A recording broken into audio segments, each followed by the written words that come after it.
Já tivemos muitos batalhadores pela causa da igualdade racial, mas, se quisermos citar uma personalidade que se destacou e cujo trabalho significou muito para a melhora das condições dos menos favorecidos e dos negros, sem dúvida, Abdias merece ser colocado em lugar de destaque. Por isso mesmo é considerado o precursor do movimento negro no Brasil. Há um mundo de ações maravilhosas e repletas de benemerência na biografia desse grande líder brasileiro do século XX. Espero que esta obra sirva para despertar ou reforçar, naqueles que reconhecem a necessidade de aperfeiçoar as ações compensatórias e fazer justiça aos afrodescendentes, a vontade de continuar essa luta pela justiça social e igualdade para todos os seres humanos. Certamente, há de se considerar que o embrião para a elaboração do Estatuto da Igualdade Racial, Lei no 12.288, de 20 de julho de 2010, cujo projeto eu tive a honra de apresentar quando era deputado,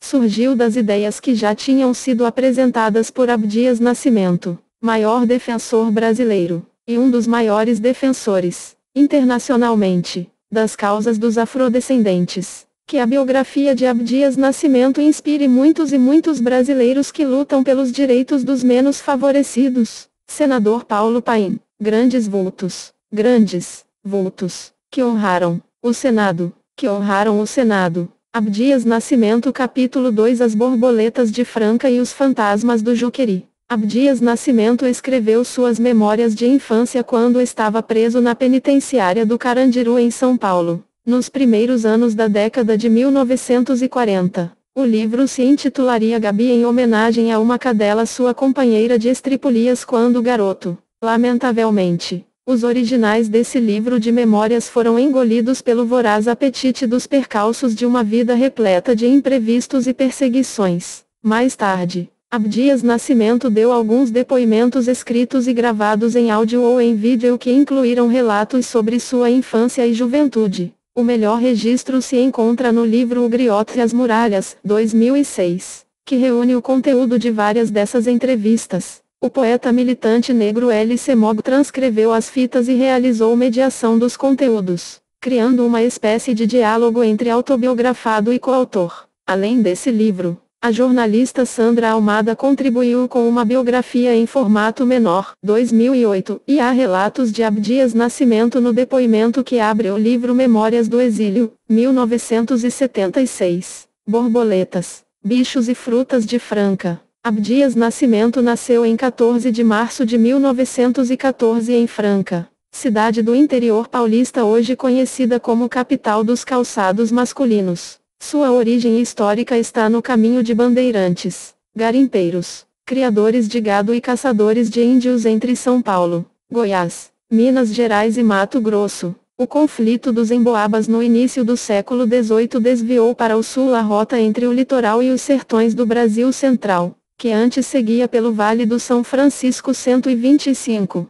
Em 1722, a bandeira de Bartolomeu Bueno da Silva, filho, o Anhanguera, abria a Estrada dos Goiáses, conhecida também como Estrada do Sal porque por ela passariam os comboios francanos que iam buscar em Campinas sal grosso para o gado e para curtir o couro. Plantando roças, os tropeiros se estabeleciam ao longo do caminho em pousos. O que deu origem a Franca se chamava Pouso dos Bagres 126. No final do século XVIII, ele já era conhecido como Arraial Bonito do Capim Mimoso. Crescia comercialmente como ponto de contato entre o sul paulista, essencialmente agrícola, e o sertão central, criador de gado. Transformou-se em entreposto, fornecendo o chamado sal de Franca para a região central. Em 1805, tornou-se freguesia Nossa Senhora da Conceição da Franca, sertão do Rio Pardo. Mais tarde, Dom João, 125 Franca, SP. Biblioteca Central do Instituto Brasileiro de Geografia e Estatística, IBGE. Disponível em http://biblioteca.ibge.gov.br. Visualiza CalDTBS São Paulo Franca PDF. Acesso em 9 de junho, 2014. 126 CDCC. Aspectos geográficos no município de Franca. Programa EduCR disponível em http://educar.sc.usp.br Biologia Prociencia CP Franca Aspect Geo HTM. Acesso em 27 Thiago. 2014. Grandes vultos que honraram o Senado 92. Vi criou ali a Vila Franca del Rei, 1821, que, em homenagem a Pedro I, passou a chamar-se Vila Franca do Imperador, 1824. De acordo com a página oficial do Registro de Imóveis da Comarca de Franca 127, os historiadores registram duas versões para a origem do nome da cidade. Segundo Saint-Hilaire, o nome de Franca homenageava o então governador-geral da capitania de São Paulo, Antônio José da Franca e Horta, incentivador da fixação do núcleo populacional de origem mineira em território paulista. Já segundo Luiz d'Alincourt, a designação deu-se devido a ser a região uma passagem livre, franqueada aos tropeiros de Goiás, Mato Grosso e Minas Gerais. A abertura da rota fluvial pelo Rio Paraguai mudou o curso do sal e levou a economia de Franca, baseada em trocas comerciais e produção agrícola, a uma decadência aliviada. Em 1887, pela chegada da Mogiana, a ferrovia abriu ao comércio e à exportação uma crescente produção cafeeira do interior paulista, que ela escoava para o Porto de Santos. A antiga agricultura caseira de subsistência deu lugar, em Franca, à monocultura. O café com ferrovia trouxe um período de expansão econômica, propiciando rápido desenvolvimento urbano e o florescimento da produção coureira, inicialmente artesanal. A fabricação de sapatos se industrializou com a instalação de curtumes e fábricas de calçados, contando em 2008 com cerca de 90 empresas exportadoras, que concentravam 6 da produção nacional 128. Depois do auge da fase cafeeira, Franca diversificaria sua produção agrícola e participaria com Goiás e Minas Gerais do desenvolvimento da criação do gado zebu 129. É notável a ausência de referência à população negra escravizada e livre nos textos em que colhemos essas informações. Quem os lê guarda a impressão de uma população bandeirante luso-brasileira vivendo seus embates com índios e emboabas 130 até a segunda metade do século XIX, quando irrompe nesse cenário um novo componente da população, os imigrantes europeus não portugueses, naturalizado. Soa normal o silêncio dispensado à população negra que reunia a maioria das almas humanas 131, 127 cf. Breve histórico da cidade. 2. O oficial de registro de imóveis, títulos e documentos e Registro Civil de Pessoas Jurídicas da Comarca de Franca SP, disponível em http://www.registral.com.br institucional página Cidade de Franca, acesso em 9 de junho. 2014, 128 cf. Franca, capital do calçado masculino. Portal Cidades Paulistas. OPI Editora. Disponível em http://www.cidadespaulistas.com.br PRT-CNTMP Princid 188 HTM. Acesso em 9 de junho, 2014, 129 cf. História da raça Gir. Projeto Zebu para o Mundo. Disponível em http://www.zebu para o mundo com Zebu Index PHP Option com Content TAS Vieu id 439 e Temid 75. Acesso em 9 de junho 2014. 130 portugueses sofisticados cujos punhos de renda os proto-brasileiros julgavam afeminados. 131 Abdias Nascimento, 2002. p. 118-9, cita estatísticas do IBGE e estudos do prestigioso diplomata e intelectual Rio Branco, mostrando o predomínio de negros na população brasileira até 1890. Marcos Vinicius Fonseca, em estudo sobre educação em Minas Gerais no período de 1830 a 1850, afirma, 2009, os negros, pardos, crioulos, africanos, representavam a maioria da Abdias Nascimento 93. A história da família de Abdias Nascimento espelha todo o processo histórico relatado, de forma exemplificada, no relato que eu presenciei de viva voz, pronunciado pelo irmão mais velho Benedito pouco antes de ele falecer, quando eu e Abdias o visitamos em Franca em 1997. Benedito, o primogênito dos 7 irmãos, contou com certa riqueza de detalhe que a bisavó ou tataravó deles fora uma índia apanhada a laço. Provavelmente o fato se deu em algum ponto atravessado pela estrada dos Goiáses. Havia um tio, o Cleto, irmão da mãe deles, cujas idas e voltas por essa estrada ficavam na memória dos dois, nebulosas como a fama dos bens que esse tio teria em Goiás, conforme as crianças ouviam falar. Nas duas versões da origem do nome Franca, temos o caminho franqueado que esse tio tanto percorria e o incentivador da fixação do núcleo populacional de origem mineira em território paulista, da qual a família Nascimento era a perfeita encarnação. A mãe, Georgina Ferreira do Nascimento, vinha de Uberabinha, cidade mineira que mais tarde se tornaria Uberlândia, e o pai, José Ferreira do Nascimento, do município mineiro de Formiga, nascidas em Franca. As crianças mais velhas, Benedito, Abdias e Rubens, se mudaram com os pais para Araguari, município mineiro em que ficaram pouco tempo. Lá viveram a grande epidemia que matou muita gente. População livre da província, com um total de 59 dos habitantes. Quando acrescentamos a essa população os dados sobre o plantel de escravos, 127.366 indivíduos, quase metade da população livre. Não resta dúvida quanto à presença hegemônica dos negros na população mineira. Ismênia, mãe de José Ferreira do Nascimento e avó de Abdias, grandes vultos que honraram o Senado 94. Georgina Ferreira do Nascimento, Dona Josina, e José Ferreira do Nascimento, seu bem-bem, os pais de Abdias Nascimento. Abdias Nascimento aos 5 anos. Abdias Nascimento 95. Uma catástrofe nacional, a gripe espanhola de 1918. E naquele vai não vai de gente doente em casa. A família voltou não diretamente para Franca, mas para uma cidadezinha satélite de Franca chamada Cristais. Pequena vila rural na zona dos cafezais, onde não havia saneamento básico.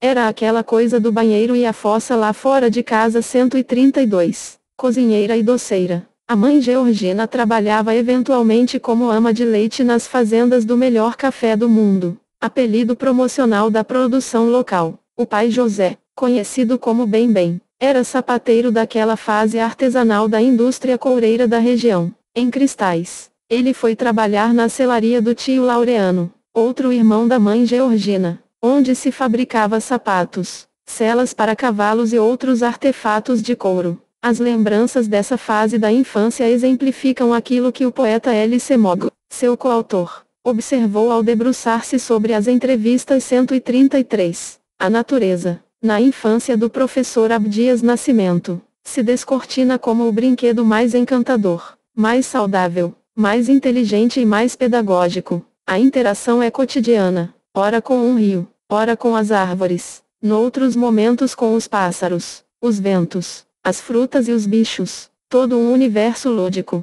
sem fronteiras, impossível de ser explorado à sombra do tédio, se movimenta e convida aos seus espaços. Fui percebendo a emoção que lhe despertavam aquelas lembranças. O professor Abdias se refere àquele tempo como o relato da descrição de um tesouro e, ao mesmo tempo, como um período sacralizado da sua vida. Exemplo desse deslumbramento infantil e da maneira que sua relação com a natureza se desdobrava é o relato de Abdias Nascimento sobre a casinha muito modesta em que viviam em Cristais. Quando ele tinha uns 4 a 5 anos, existia na entrada um grande caramanchão de chuchu. Dava chuchu demais. Então, a única maneira de dar conta daquela chuchuzada era criar porcos. E a alimentação dos animais era obrigação das crianças. Para mim era muito divertido. Era mesmo uma alegria, levar chuchu e dar de comer para os porcos. Os bichos comiam aquela chuchuzada com prazer, mastigavam aqueles vegetais de forma voraz. Eu observava os porcos comendo e tentava não me sujar. Mas o engraçado mesmo é que aquilo me fazia pensar, é comida de gente, é comida de porco. Eu já fazia esse tipo de raciocínio porque, de fato, a mesma comida que era a nossa, o chuchu, era a do porco. 132 quando não identificados de outra forma. Os trechos citados ao longo deste capítulo são transcritos dos depoimentos de Abdias Nascimento reunidos no livro O Griote e as Muralhas, Nascimento, Semogo, 2006, p. 2962, 133, Nascimento, Semogo, 2006, 2930. Grandes vultos que honraram o Senado 96. Depois nós comíamos o porco. Então, aquilo era o real. Ver ao vivo o processo. É o ciclo da coisa, não é mesmo? Só há muito tempo depois foi que eu conheci o ciclo do caranguejo, e mais tarde a obra de Josué de Castro 134. Naquelas palafitas do norte e do nordeste, as pessoas faziam cocô, vinham os caranguejos e comiam o cocô. Depois as pessoas se alimentavam com os caranguejos. Naquela época, eu nem conhecia o caranguejo, mas a gente percebe como, mais tarde, essas coisas todas voltam às emoções, que vão formando também certa consciência daquilo que são os ciclos da própria vida. É como perceber que a água, que vem na forma de chuva, evapora, vai para as nuvens e volta outra vez. Nos ciclos religiosos, no candomblé, Oxumaré representa esse ciclo. É preciso lidar com a vida primeiro e depois aprender a conceituá-la e até dar-lhe uma dimensão transcendente. Porque para nós, que acreditamos nos orixás, o ciclo é uma realidade transcendente. Não é apenas uma abstração, não é uma coisa puramente conceitual, abstrata. É um movimento concreto que tem uma relação direta com o ser, com a vida terrena e com a vida no Orum, a vida transcendente, a vida que está além do nosso mundo real. Ainda pequeno, o menino Abdias refletia e extraía suas conclusões dos fatos que vivia e dos relacionamentos que desenvolvia com os seres a seu redor. Essas reflexões iam formando nele uma consciência crítica excepcionalmente aguda desde a mais tenra idade. Já em Franca, onde nasceram mais 4 irmãos, José Ferreira do Nascimento Filho, o Dedé Oliveira, apelidado de Azeitona, Ismênia, a única irmã, e o caçula Antônio. As lembranças evocam o modesto lar onde se criaram os 7. Existia uma fartura naquela vida humilde. Um dia desses, eu estava vendo os preços das frutas, num mercado. Lá em casa não havia esses tipos de frutas sofisticadas, importadas. Olha, no nosso quintal tinha manga, abacate, mamoeiros, limoeiros. Tinha cidra, de que eu gosto tanto, pimenteira e quase todo tipo de hortaliças, alface, couve, cebolinha,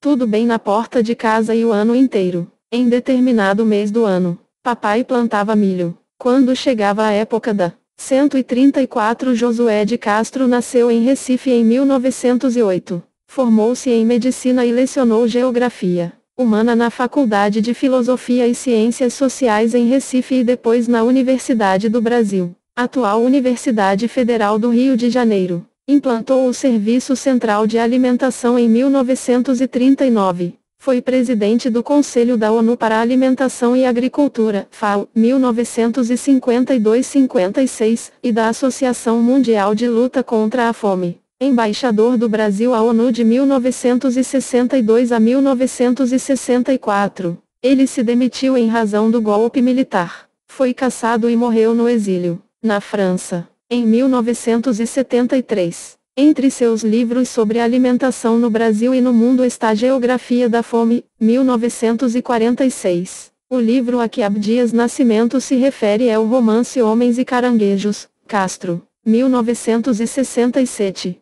Abdias Nascimento conviveu com Josué de Castro quando os dois participaram de uma viagem de intelectuais brasileiros a Cuba em 1960. Abdias Nascimento 97. Colheita. A gente se fartava de milho verde, e o resto ele secava para alimentar as galinhas. Lá em casa tinha 2 tipos de manga. A manga rosa, que é aquela grandona, toda bonita, que é mais de enfeite do que coisa boa para se comer, porque sabor mesmo ela não tem. Já a manga carlotinha é outra coisa. É uma fruta especial, cheirosa, saborosa, da gente se lambuzar e esquecer da vida. Meus pais davam as frutas, pediam para as pessoas levarem, porque não dávamos conta de consumi-las, e o terreno ficava abarrotado com os frutos que caiam das árvores. Dizia-se, vá pegar, sob essas mangueiras, no quintal lá de casa. As mulheres, algumas velhas, se reuniam para conversar com o meu pai. Elas usavam aquelas saias rodadas e durante o bate-papo elas levantavam e faziam xixi em pé. Era uma atitude que mais parecia um costume do que uma intimidade. Além do ambiente doméstico, as crianças viviam um generoso entorno condicionado pela natureza. Uma lembrança bonita que eu tenho de Franca é dos passeios que nós dávamos pelo campo. Não falo das fazendas. Eram passeios pelo campo na vizinhança da cidade, aonde nós íamos a pé. toda a família. Nós apanhávamos gabiroba, pitanga, frutas que nasciam assim, à vontade, sem ninguém plantar. Mais distante um pouquinho, tinha a plantação de jabuticabas que ficava lá para quem quisesse. Não existia coisa mais maravilhosa do que, depois de uma chuvarada de verão, a gente trepar numa jabuticabeira para pegar os frutos, sentindo aquele cheiro de terra molhada. Essas coisas é que enriqueciam, e muito, a vida da gente. Meu tio Laureano,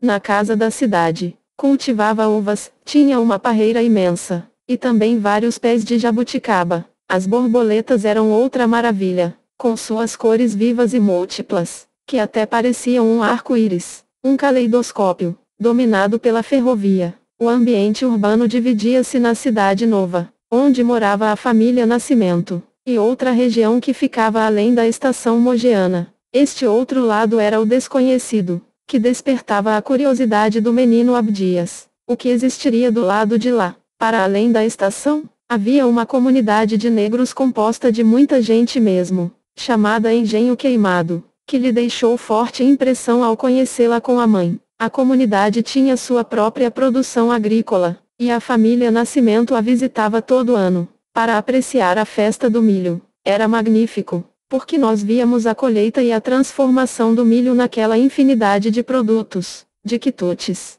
como a pamonha, o mingau, o cuscuz, o bolo de milho, a broa e assim por diante. Mas o que mais impressionou o pequeno Abdias eram as mulheres do Engenho Queimado, grande número delas, grandes vultos que honraram o Senado 98. Trabalhava como lavadeira e vinha até a cidade para entregar e buscar roupas para lavar. Elas vinham 2 vezes e, nesses dias, quando chegavam na cidade, para mim era uma satisfação ver aquele grupo, todo de branco, se espalhando pelas ruas, carregando aquelas trouxas na cabeça com um equilíbrio perfeito, e sem perder a pose e a altivez. Eram umas senhoras de idade, outras jovens, bonitas, que andavam de maneira elegante, e eram todas muito altas. Esse perfil esguio e digno me faz crer que elas tinham uma origem diferente da maioria dos negros que conheço, porque, no geral, as mulheres negras do Brasil são de origem banta, com o fenótipo mais acachapado,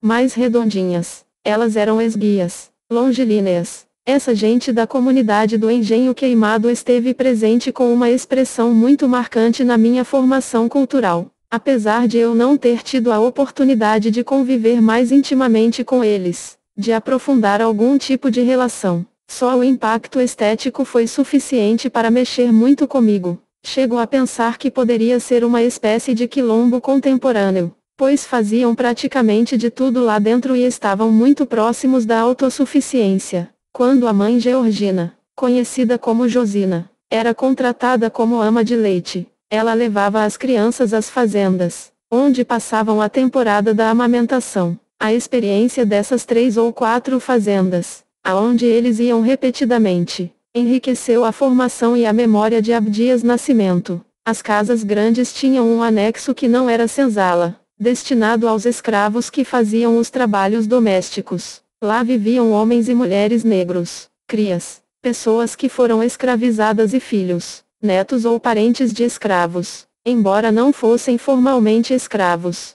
A estrutura estava mantida, como se nada tivesse mudado. Essas pessoas assimilaram a cultura do branco e talvez nem se interessassem pelas suas origens e pela cultura africana. Por outro lado, os empregados do eito, que executavam os trabalhos da lavoura, ficavam muito distantes. Na colônia, que era quase uma cidade dentro da fazenda, estes eram brancos, na sua grande maioria, italianos. Existiam pouquíssimos negros no campo, e naquela época eu não me dava conta de que o que estava ocorrendo era a substituição em massa da força de trabalho do negro, por causa do fim da escravidão, pela mão de obra remunerada do trabalhador imigrante. O problema do negro e o negrinho problemático, depois da abolição da escravatura. Nenhuma medida foi tomada para integrar os novos cidadãos afrodescendentes à economia ou à sociedade nacionais. Muitos ficaram nas fazendas, nessa condição de escravidão de fato,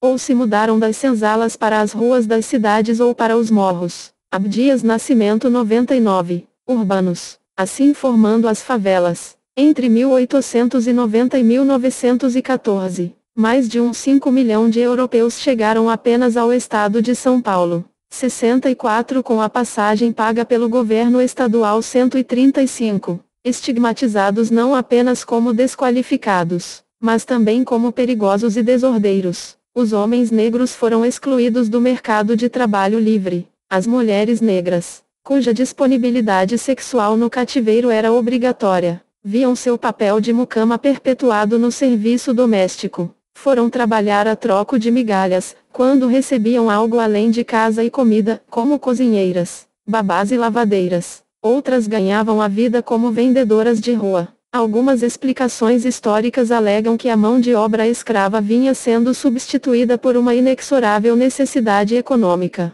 pois os negros não estariam aptos para o sistema do trabalho livre ou para as atividades exigidas pela nascente produção industrial. A justificativa não procede, pois os afro-brasileiros, escravizados ou livres, desempenharam trabalhos altamente sofisticados e se demonstraram qualificados para operar todas as mudanças tecnológicas até então introduzidas na economia brasileira. O maior motivo do incentivo à imigração europeia era a premente necessidade de embranquecer a população do país. A maioria negra causava mal-estar aos dirigentes de uma nação com aspirações republicanas, pois para o mundo civilizado ela sinalizava um país sem esperança de progresso. A abolição foi motivo de pânico. Diante da perspectiva de uma cidadania majoritariamente negra, se apressou a construção de políticas destinadas a apagar a mancha negra, a purificar o estoque racial da nação. O delegado brasileiro ao Congresso Universal das Raças, realizado em Londres no ano de 1911, declarou que o objetivo das políticas brasileiras era o de eliminar a raça negra e os metis no prazo de um século. 136. O silêncio dos textos sobre a história local, em relação a essa majoritária população negra, reflete o desejo da sociedade de eliminá-la por constituir um incômodo à convivência civilizada no campo e na cidade. O psiquiatra Nina Rodrigues, fundador de todo um gênero de estudos do problema do negro no Brasil, foi um dos maiores expoentes das teses do determinismo racial e da degenerescência. Ele explica nitidamente que, para a ciência, não é esta inferioridade mais do que um fenômeno de ordem perfeitamente natural, uma vez que até hoje não se puderam os negros constituírem povos civilizados. Por isso, a raça negra no Brasil há de constituir sempre um dos fatores da nossa inferioridade como povo. 137. Vivendo sob o signo de tal ajuizamento de sua condição racial, não é de se estranhar que os negros reunidos na fazenda, condicionados como toda a sociedade por uma ideologia imbuída com a autoridade da ciência comprovada, não se interessassem por suas origens ou pela cultura africana. 135 Andrews, 1998. 136 Skidmore, 1974. O livro, traduzido ao português e publicado no Brasil sob o título Preto no Branco, 1976. Documenta com riqueza de detalhes a construção das políticas públicas de branqueamento no Brasil. Outra abordagem é a de Célia Maria Marino Azevedo em Onda Negra, Medo Branco, o negro no imaginário das elites. Sec. 19, 1987. 137 Rodrigues, 1945. P. 24, 28. Grandes vultos que honraram o Senado 100. Essas famílias negras se reuniam à noite no galpão anexo à Casa Grande, onde as mulheres faziam umas pipocas e todos, homens e mulheres, contavam histórias. Naqueles momentos, ali entre nós, manifestava-se uma literatura oral, de longa tradição africana, e tratava-se de assuntos relacionados com as nossas questões de família racial. As histórias versavam sobre uma escravidão que acabara recentemente. Eram histórias e fatos do tempo da escravidão, dos sofrimentos, das alegrias, numa infinidade de personagens e de vivências, que para mim pareciam todas muito próximas. Por ali viviam homens e mulheres bastante idosos e outros mais jovens, que tinham sido escravos, ou que pegaram o finalzinho da escravidão, embora não tivesse parentes ali. Isso me fazia lembrar a minha avó Ismênia, que veio do nosso continente africano. Aquelas reuniões me passam pela memória como imagens vivas, e posso distinguir os rostos das pessoas, cada uma contando o seu caos intrigante. cheio de suspense e com os desfechos mais diversos e inusitados. Vez por outra, os senhores ou sinhazinhas contratavam professoras particulares, numa espécie de pré-escola para os meninos da casa grande não perderem o pique da escola da cidade. Os filhos da dona Josina, sendo da mesma idade, assistiam às aulas e participavam de passeios pela fazenda com as filhinhas e filhinhos da fazenda, numa só festa, com aquela alegria toda. Não há dúvidas de que esta situação era uma herança da escravidão, uma relação dúbia que não tinha nada a ver com solidariedade. Nós, os negrinhos, estávamos naquela condição de protegidos das sinhazinhas. Meus irmãos ficavam felizes quando ganhavam presentes, mas eu os recebia com desconfiança, pressentindo um jogo maldoso nessas relações. Assim, eu fui uma exceção entre aqueles 7 irmãos, aparentemente bem ajustados na sociedade branca brasileira. A outra exceção foi minha irmã, que se suicidou, possivelmente porque também não conseguiu se ajustar. Nos passeios, as professorinhas reclamavam de Abdias, um menino levado, chamando-o de Tição. Volta para o seu lugar, Tição. As crianças também recorriam ao apelido, numa brincadeira infantil, mas de muito mau gosto e carregada de maldade e de preconceitos. O problema é que não era só a perversidade dos companheiros de brincadeiras e de peraltices de criança, mas das pessoas adultas também, as pessoas brancas da estrutura de dominação, os parentes dos fazendeiros, essa gente. Abdias Nascimento 101. Isso tudo já me irritava muito. Eu não sei, até hoje, o que é que eu tinha dentro de mim, que não conseguia me conter.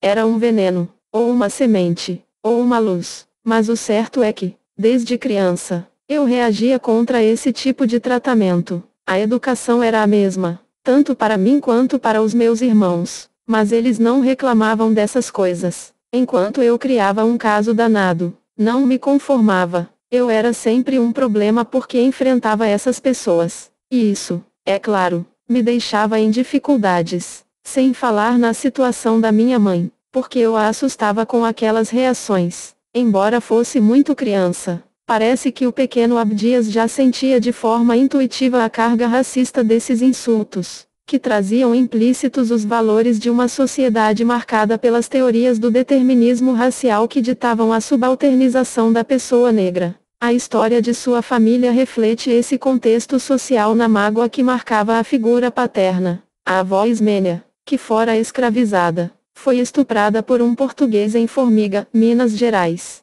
Meu pai carregou, durante os seus 93 anos de vida, a dor de ser um filho natural, isto é, de não ter sido reconhecido pelo pai. Parece que esse português, ao saber da gravidez, deu à avó Ismênia uma máquina de costurar como recompensa. Fato que só fez redobrar o sentimento de vergonha do pai de Abdias. O não reconhecimento tinha graves consequências em uma sociedade rigidamente hierarquizada e era o selo do destino de muitas crianças pardas nascidas desse tipo de relação em que a vulnerabilidade da mulher negra era função direta de sua subordinação. Mais tarde, Abdias já adulto, a vivência desse fato lhe faria soar amargamente falsa a proclamação de uma democracia racial baseada na miscigenação. Ele conhecia bem esse fenômeno como fruto de uma convivência nada democrática, alienismo e degenerescência. A avó materna de Abdias, Francelina, foi escravizada na região de Uberabinha, hoje Uberlândia.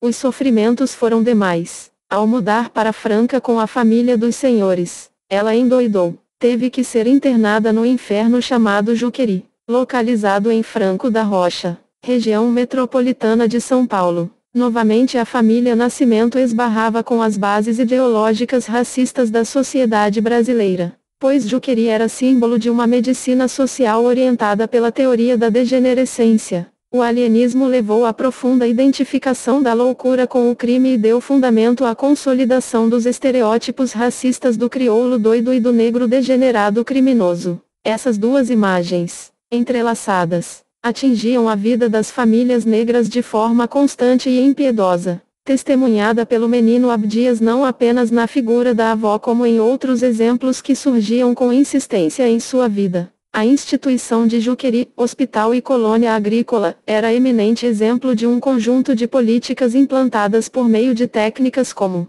Grandes vultos que honraram o Senado 102, a medicina social e a engenharia sanitária, que visavam a higienização do meio social. Procurava-se proteger a sociedade de bem contra o contágio dos vícios morais e físicos, e o alvo era a população negra jogada às ruas após ser substituída no eito pela mão de obra remunerada dos imigrantes. Era preciso domar essa massa de pobres e marginalizados, percebida como uma horda de negros libertos, desordeiros, grevistas, capoeiras, alcoolizados, prostitutas e degradados em geral, que se tornava rapidamente uma ameaça e um perigo. O que unia todas as técnicas de engenharia social da época era a teoria da degenerescência. Na psiquiatria, ela permitia abstrair a etiologia da loucura da esfera da razão e da alma para localizá-la na degeneração, condição hereditariamente transmitida, ou seja, nos desvios doentios em relação ao tipo normal da humanidade. Fator decisivo nesse esquema teórico era o determinismo racial.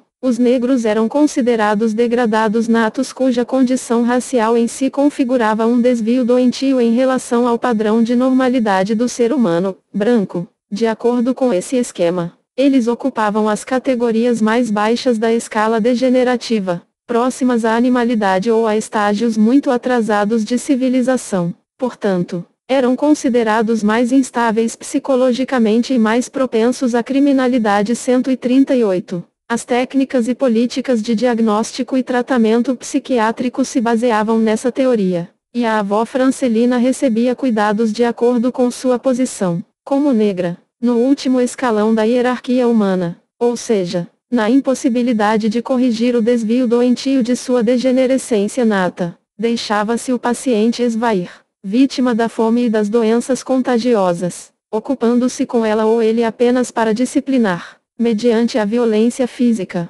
quaisquer desvios de conduta. 139. A imagem dessa avó, que falava o nome do neto no meio de sua conversa sem fim com seus fantasmas, deixou-lhe uma agonia que carregou no peito quando saiu de sua terra para ganhar o mundo. O menino Abdias viu novo exemplo, relacionado ao outro componente do binômio da degenerescência, a criminalidade, nas festas juninas da Dona Maria Clemência, senhora negra que possuía uma casa, com uma grande chácara, nos arredores da cidade. As festas eram fabulosas, mas guardavam também um lado obscuro e triste. Eram feitas em homenagem à memória de seu único filho. O rapaz se envolvera com um grupo de filhos dos coronéis, comerciantes, políticos, famílias ricas da cidade. E esse grupo se meteu em uma confusão que desembocou na prática de um delito ou crime bastante grave. Mas, na hora da punição, como sempre, sobrou para o único negro dessa turma.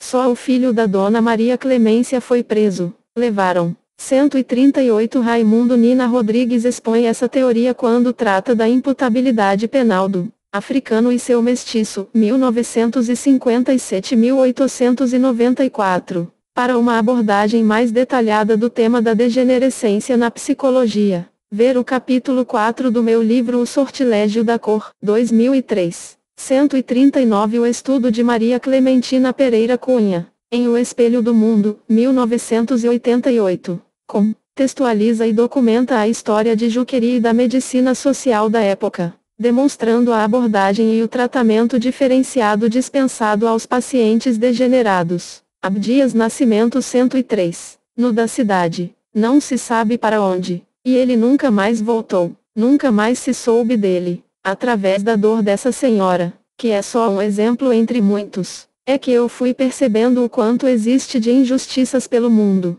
Injustiças que sempre me rodearam, sempre estiveram muito próximas, exigindo de minha parte um permanente confronto. A escola, o teatro e os negrinhos que por aí andam. Outro estereótipo da inferioridade, construído e sustentado pela autoridade da ciência, é o do aluno negro burro e preguiçoso, conforme afirma Nina Rodrigues 140. O estudo das raças inferiores tem fornecido à ciência exemplos bem observados de sua incapacidade orgânica, cerebral. Desde o século XIX, as escolas brasileiras, e especificamente as mineiras e as paulistas, se debatiam com o problema criado por esses negrinhos que por aí andam, filhos de africanos livres que só frequentariam a escola para deixar nela os vícios de que se acham contaminados. ensinando aos outros a prática de actos e usos de expressões abomináveis, que aprendem aí por essas espeluncas onde vivem 141. Súria Barros, em pesquisa aprofundada, observa que a presença das crianças negras na escola gerava um incômodo, existindo uma série de práticas geradas pelo sistema escolar que no mínimo dificultava a presença desses alunos. 142. Quando Abdias Nascimento atingiu os 7 anos, foi matriculado na escola primária pública de Franca. Aos 8 ele já trabalhava todas as madrugadas, antes de ir para as aulas, entregando carne e leite nas residências mais abastadas. Só assim pôde ele, filho de sapateiro, pela primeira vez comprar um calçado, uma rigideira, aquela botina desgraçada de tão desconfortável para os pés, mas que durava uma eternidade, na rotina cotidiana da escola. Tão certo como cantar o hino nacional era ser alvo de alguma atitude discriminatória. Já naquela época eu mordi do amargo fruto do racismo, porquanto, no grupo escolar Coronel Francisco Martins, onde eu fiz o meu primeiro ciclo de estudos, eu nunca fui um dos alunos escolhidos para as festas de fim de ano.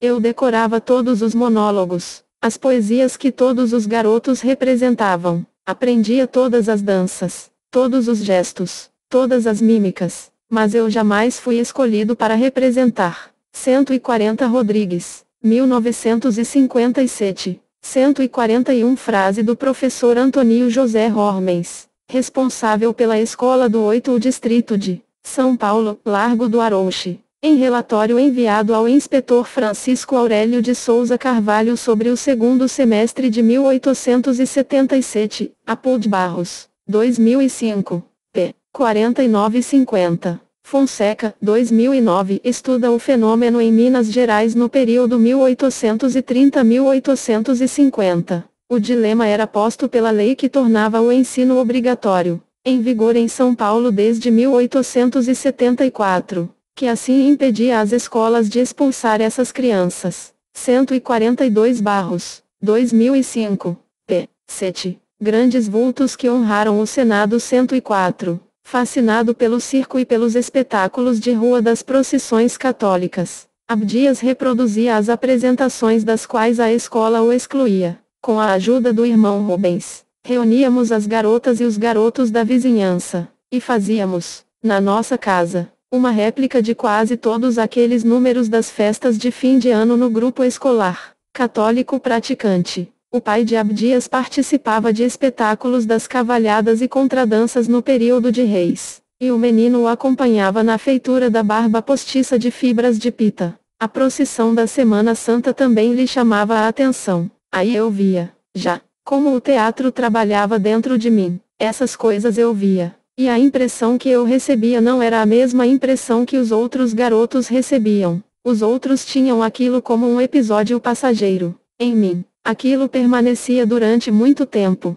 durante um longo tempo. Eu tentava memorizar as palavras e tentava repetir, voltar. Enfim, eu tinha uma impressionabilidade muito maior para essas cenas de teatro. Quando outros casos de discriminação ocorriam na escola, não tinha essa de deixar passar, pois eu chegava em casa e contava para a minha mãe, que imediatamente ia na escola e fazia uma reclamação, às vezes daquelas veementes. Minha mãe era muito humilde, mas, quando mexiam com um filho dela, ficava muito brava, sobretudo no que se referia às questões raciais. Em relação às brincadeiras dos colegas, nem tanto, mas com as professoras era diferente. Se a professora passava castigo porque esse negrinho aí não fez o trabalho direito, ou qualquer coisa desse tipo, ela ia lá e virava bicho mesmo. Ela enfrentava, tornava-se áspera, agressiva. Felisbino era um colega do grupo escolar muito pobre, órfão de pai e mãe. Não se sabia como ele se sustentava,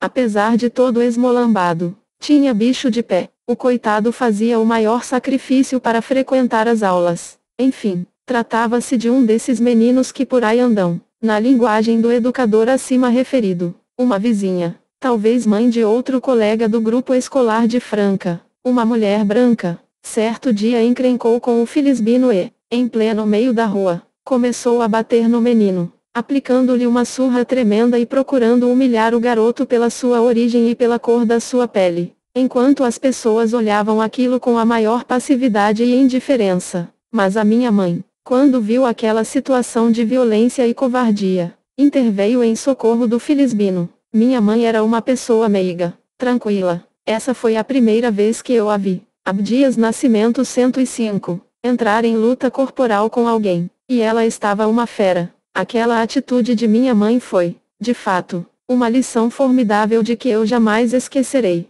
A família do bem e os bens da família. Doceira. Georgina Ferreira do Nascimento atendia às famílias mais abastadas da cidade, não apenas fazendo quitutes para festas, como dando conselhos em casos de incômodos e doenças. Minha mãe herdara a antiga sabedoria africana da paciência e do uso das ervas. Podia-se vê-la sempre envolvida na preparação de remédios. 143. Os clientes respeitavam seu jeito suave e educado, seu conhecimento e sua competência, e lhe dedicavam manifestações de carinho. A luta pela sobrevivência da família era grande. As crianças começaram cedo a trabalhar, descalços. Benedito, o mais velho, como aprendiz de alfaiate, Abdias entregando carne e leite ao raiar do dia e limpando consultórios de médico ou limpando vidros vazios e entregando remédios para uma farmácia à tarde. Depois das aulas, passava a noite ajudando a fazer os doces que a mãe entregaria de manhã, cumprindo rotas diárias de fregueses.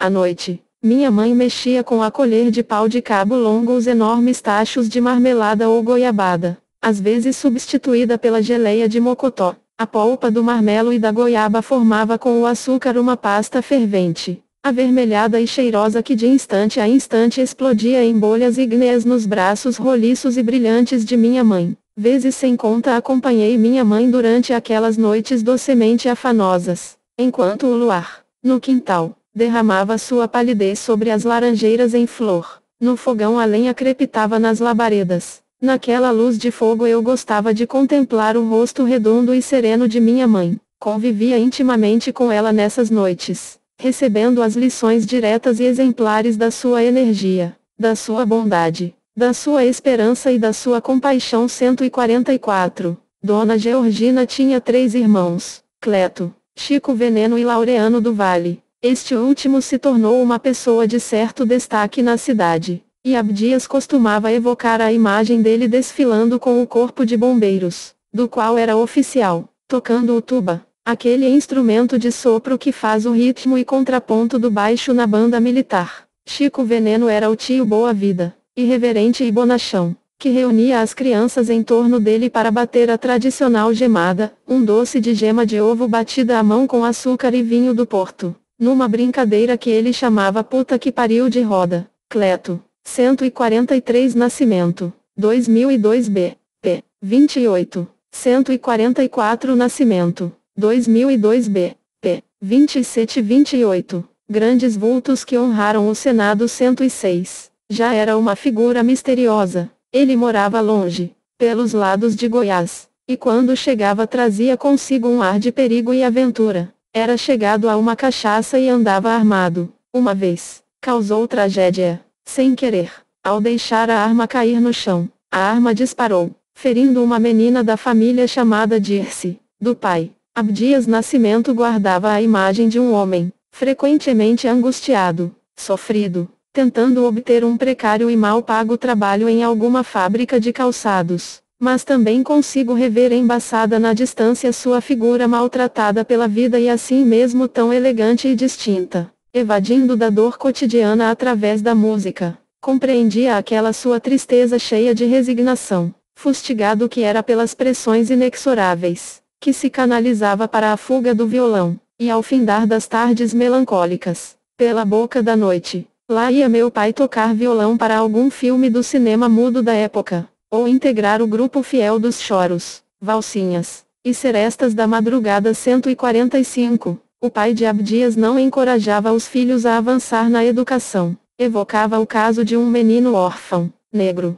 adotado por um médico chamado Dr. Petraglia. Este investiu na educação do rapaz, que se tornou médico. Entretanto, quando foi praticar a profissão, descobriu logo que ninguém queria se consultar com ele, pois quem já se viu, um médico negro, sem clientela, e se sentindo devedor humilhado diante do homem que havia sustentado a sua formação. O filho do Dr. Petraglia se suicidou. O pai de Abdias ensinava aos filhos o valor da humildade. Eles deviam evitar ser orgulhosos e não exagerar nas aspirações para não sofrer desilusão. Já a mãe tinha outra atitude. Ela botava fogo, estimulava, dava força para a gente não desistir.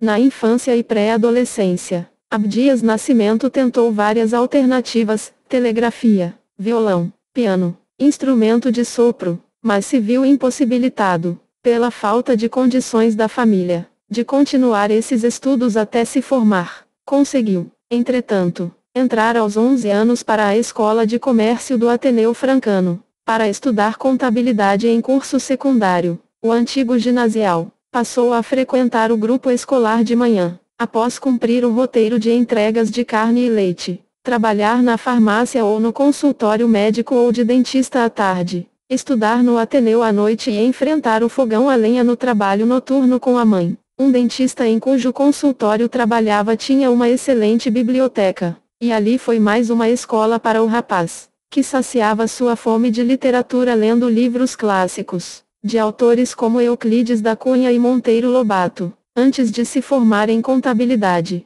procurou se inserir no mercado de trabalho e foi contratado como guarda-livros de uma fazenda. Aos 13 anos, ganharia um salário maior que o de qualquer adulto de sua família. No dia 145 Nascimento, 2002 p. 27, Abdias Nascimento 107, marcado. Mandaram uma carroça para buscá-lo. Essa carroça se abastecera na cidade e estava carregada de galinhas e de mantimentos. Abdias se preparou para sentar-se na frente ao lado do carroceiro, que o mandou subir na parte traseira, onde viajaria como carga. Ele recusou o emprego no ato, sabendo que um guarda-livros branco não receberia tal tratamento. E mais, não se tratava apenas do trabalho de guarda-livros, pois o acordo feito foi de que eu seria também escriturário e professor dos filhos dos colonos, e inclusive dos próprios colonos. Como é que eu ia chegar lá na fazenda, para exercer uma atividade dessas, no meio de um monte de galináceos? Eles queriam é que eu já chegasse envergonhado, humilhado. Não,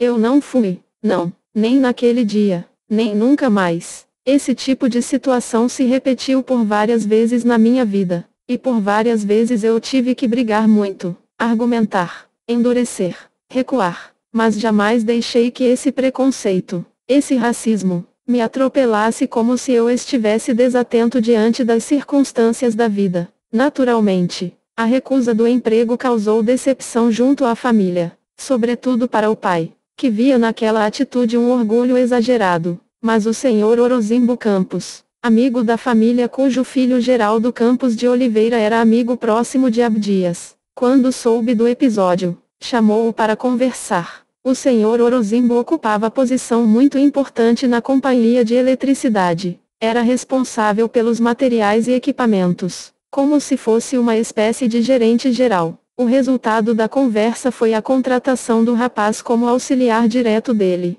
Um trabalho de muita responsabilidade em que o adolescente, aos 13 para 14 anos, ganhava mais que seu pai e sua mãe. Estes ficaram felizes com a conquista do garoto. A luta da família Nascimento pela sobrevivência e sua angústia na procura de trabalho ajudam a relevar um aspecto pouco referenciado da trajetória dos negros no Brasil dessa época. Quando consideramos o fato de que a mãe Georgina e cada um de seus irmãos tinham uma casa em Franca, o tio Laureano tinha, ainda, a celaria em Cristais. Era uma pessoa de certo destaque na cidade, como era o senhor Orozimbo, também negro. Quando criança, Abdias Nascimento assistia a conversas mais íntimas, nas reuniões de família, indicando que Georgina e seus irmãos teriam herdado, provavelmente de senhores de engenho, uma fazenda com muito gado e imóveis na cidade de Uberabinha, hoje Uberlândia, quando eles se mudaram para Franca. Porém, não tinha quem tomasse conta, administrasse aquilo de uma forma correta. Com o tempo, outras pessoas ou interesses foram tomando conta, se apoderando. Essas conversas tinham certo tom de verdade. Isso tinham, principalmente porque todos eles, quando casavam, ganhavam uma casa. Não era nenhum casarão, mas todos eles receberam uma casa. Chico Veneno ganhou uma lá perto do rio Sapucaí-Mirim, e nós, grandes vultos que honraram o Senado 108, tínhamos a casa da Cidade Nova. O Laureano tinha a casa melhor, em que morava, no centro da cidade. Além dessa, possuía, também no centro da cidade, um sobrado de 3 andares, o que, em Franca, era muita coisa, que ele alugava para uma confeitaria. Na época, essas posses eram uma grande coisa, pois as casas tinham instalações de água, tinham privada com descarga. Isso para gente pobre, naquele tempo, era muito avançado. É claro que isso tudo não caiu do céu, devia ter alguma relação com os bens que existiam em Uberabinha, porque de vez em quando o meu tio Laureano viajava até lá para tratar de uns assuntos que eu nunca sabia direito o que eram realmente. O segredo seria, talvez, uma solução para se evitar conflitos entre os irmãos, de forma que as informações disponíveis eram escassas e nebulosas. Nós nunca tivemos nenhum documento, nenhuma pista real. Mas parece razoável supor que as casas em Franca, além dos enxovais que chegavam para as crianças que nasciam e os jogos de louça e utensílios domésticos recebidos de fora, tinham conexão com a história misteriosa de Uberabinha. A perda dessas posses da família Nascimento constitui fato representativo de um processo que corria paralelo à exclusão dos negros do mercado de trabalho, preteridos pela chegada dos operários europeus, mesmo no período da escravidão. Havia uma população de negros livres, ativos economicamente, que acumularam posses e ocupavam cargos ou posições elevados na economia brasileira. Além disso, alguns senhores transferiam bens móveis e imóveis para famílias ou indivíduos que lhes haviam servido como escravos. Muitos terrenos de comunidades hoje chamadas quilombos lhes foram doados para ocupação e cultivo. À medida que as terras foram se valorizando, os vizinhos e seus jagunços tomavam-lhes pedaços desses terrenos. Semelhantes doações de bens se faziam nas cidades, mas a manutenção dessas propriedades era inviabilizada pela pobreza, subalternização e falta de condições de concorrência numa sociedade discriminatória. Os imigrantes europeus que ocuparam o lugar dos negros no mercado de trabalho encontravam maior facilidade de ascensão social e acúmulo de bens em razão da preferência racial. No comércio, os negros foram sendo expulsos ao longo das décadas que se seguiriam à infância de Abdias Nascimento. Este foi um tema motivador de protesto entre intelectuais negros e a Frente Negra Brasileira nas décadas dos 1920 e 30–146. O processo de despojamento da população negra se deu por diversas formas, destacando-se a falta de documentação oficial e a falta de recursos para a manutenção das propriedades. Antes e depois da abolição, mulheres negras acumulavam bens como negras de ganho e como vendedoras livres ou no exercício de tarefas domésticas para fora. O esbulho de suas posses poderia se dar em razão da falta de documentação ou da manipulação da documenta. 146 Leite, 2007. Documentos e depoimentos reunidos em Florestan Fernandes, 1964. Abdias Nascimento 109. São por outros interessados, inclusive homens com quem se relacionavam. A subordinação social da mulher negra a destinava ao regime de mancebia, pois o alegado casamento interracial, longe de constituir uma norma de convivência, conformava uma exceção. A mulher negra era presa fácil para homens interessados em tomar-lhe a loja, o terreno ou a casa na cidade. A precariedade das informações e a ausência de documento jurídico das propriedades que Dona Josina e seus irmãos teriam herdado exemplificam perfeitamente esse processo de desapossamento da população negra. Apesar da insistência de alguns abolicionistas e parlamentares sobre a necessidade de políticas públicas capazes de sustentar a viabilidade da inserção na economia e na sociedade dos negros libertos pelo Decreto da Lei Áurea, não houve qualquer iniciativa do gênero. Na ausência de tais políticas, as tentativas individuais de apoio não tiveram amparo e a população negra que poderia se beneficiar delas, bem como aquela que por meio de seu próprio trabalho e atividade econômica acumulara posses, viu sua situação socioeconômica cada vez mais prejudicada em razão do privilégio outorgado aos brancos, imigrantes ou não, em função do racismo institucional da sociedade republicana. pouco depois da pré-adolescência de Abdias Nascimento, em 1934, seria promulgada a nova Constituição, que reafirmava e consolidava as bases jurídicas do racismo institucional ao oficializar,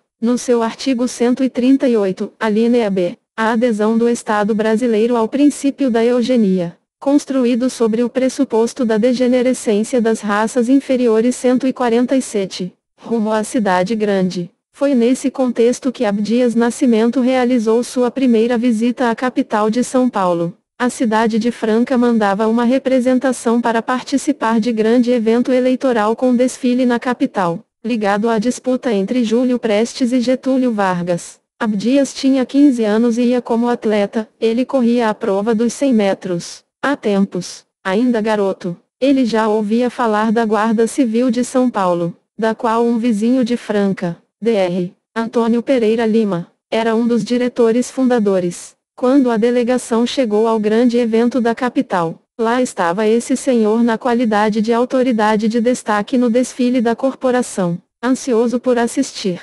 O adolescente teve que esperar muito, depois de muita impaciência da minha parte, pois tem um período na adolescência em que a gente pensa ser possível agarrar o futuro recente só pelo prazer de conhecê-lo, e eu vivia essa fase. Finalmente deram início ao desfile. Eu estava ali, no meio dos atletas de Franca, com o 147 nos seus artigos 145 e 121, parágrafo 6. A Constituição de 1934 sustentava políticas destinadas à eliminação dos estoques genéticos indesejáveis ao restringir a entrada de imigrantes africanos e asiáticos e exigir a administração de exames médicos pré-nupciais, para uma abordagem do processo de branqueamento. Ver meu livro O Sortilégio da Cor, 2003. Grandes vultos que honraram o Senado. 110. Pescoço esticado feito um ganso para conseguir ver a Guarda Civil que se aproximava, mas só conseguia enxergar aqueles guardas brancos, muito brancos. Eram todos louros, grandões, parrudões. Parecia até que eram de outro país, pois eu nunca tinha visto tantos juntos. E o desfile foi acontecendo, e nada de aparecer um guarda negro, umzinho só. Aquilo parecia uma guarda de vikings, ou daqueles povos nórdicos. Quando dei por mim, o desfile estava acabando e eu fiquei assim, com aquela surpresa decepcionada. Não consegui nem aplaudir aquela exibição. Como é que podia existir uma guarda civil sem ter ao menos um guarda negro? Um pretinho só valia a pena. Mais tarde, já em Franca, Abdias teve oportunidade de interpelar o vizinho sobre a ausência de negros na Guarda Civil de São Paulo. Como seria previsível, a pergunta foi recebida como uma afronta, uma ousadia desmedida de moleque abusado. Mais uma vez, o pai ficaria incomodado com a atitude orgulhosa demais desse filho. Ao voltar para Franca, Abdias Nascimento já estava decidido a buscar seu rumo e deixar a cidade natal para fazer a vida naquela capital. Terminou o curso de contabilidade e comunicou sua decisão à família, que sofreu mais uma decepção. O filho iria largar um emprego estável onde ganhava o que, para eles lá, era um dinheirão, uma fortuna. Parecia que o rapaz, vindo daquele mundo pobre e humilde, estivesse jogando a sorte fora para arriscar num futuro incerto e duvidoso. Realmente, ele não tinha perspectiva de emprego, nem parentes ou amigos que o acolhessem na cidade grande. Resolveu se alistar no exército como voluntário, mas tinha somente 16 anos. A solução que encontrei foi a de falsificar a certidão de nascimento para poder me alistar, já que era uma condição básica ter no mínimo 18 anos de idade. Separar-se da família foi difícil. A mãe havia sofrido um derrame que a deixou com um lado do corpo paralisado. Eu vivia muito agoniado. Queria e precisava encontrar caminhos. Uma alternativa que proporcionasse melhores condições para a minha mãe. Sair de Franca era a única forma de abrir o leque de possibilidades. O rapaz observava, e mais tarde o biografado registrou a lembrança. Famílias abastadas, clientes da mãe dele, prometiam-lhe ajuda de vários tipos, inclusive para que os filhos estudassem. Eles enchiam a minha mãe de esperanças, mas nunca compareceram de forma efetiva para concretizar as promessas. Essas pessoas, do alto de seu prestígio, não acreditavam que seríamos capazes. mas faziam questão de estar sempre prometendo, como se aquelas promessas vazias pudessem nos imobilizar. Só para confirmar, quando cheguei a São Paulo fui procurar essa gente e, mais uma vez, não houve ajuda, mesmo eu já tendo concluído o meu curso de 2º grau. Ao encerrar esta pequena narrativa da infância de Abdias Nascimento em Franca, vale registrar o poema Olhando no Espelho, que ele escreveu décadas. Abdias Nascimento 111. Depois, em 1980, em Buffalo, estado de Nova York, EUA, e dedicou aos seus netos Samora, Alan e Henrique Alberto 148. Ao espelho te vejo negrinho, te reconheço garoto negro, vivemos a mesma infância, a melancolia partilhada do teu profundo olhar era a senha e a contrassenha identificando nosso destino, confraria dos humilhados, a povoar de terna lembrança esta minha evocação de Franca. Éramos um só olhar nos papagaios empinados ao sopro fresco do entardecer. Negrinho, garota negra, vivemos a mesma infância nos cafezais, brincamos nas jaboticabeiras, trepamos, chupamos a mesma manga e melancia. Éramos uma única ansiedade, a subida multicor dos balões pejados de nossos sonhos e ilusões. Negrinho, meu irmão, como te chamavas tu? Felisbino, Sebastião, Geraldo? Serias menina Rosa Negra, Alice, Tarsila? Ou te chamarias Aguinaldo? Lembro nosso emprego. Lavar vidros, entregar remédios, fazer limonada purgativa, limpar as sujeiras de uma farmácia. E aquele grito em nosso ouvido: acorda, preguiçoso. Era o patrão. Outra vez cochilaste reclinado ao chão. 148 Nascimento, 1983 c. 48-49. Grandes vultos que honraram o Senado 112. Assustados teus olhos dançaram desgovernados pelas lágrimas, saltaste inutilmente lépido. Um dedo irrevogável te apontou à porta do desemprego, assim regressaste à casa que já não tinhas. Na noite anterior morrera tua pobre mãe que a mantinha. Negrinha, garoto negro, sei que somos uma, prosseguimos os mesmos ao abandono de nossa orfandade. Assim juntos e sem nome devemos continuar nosso sonho, nosso trabalho, reinventando as nossas letras, recompondo nossos nomes próprios, tecendo os laços firmes nos quais ao riso alegre do novo dia enforcaremos os usurpadores de nossa infância. Para a infância negra construiremos um mundo diferente, nutrido ao Axé de Exu, ao amor infinito de Oxum, à compaixão de Obatalá, a espada justiceira de Ogum. Nesse mundo não haverá trombadinhas, pivetes, pixotes e capitães de areia.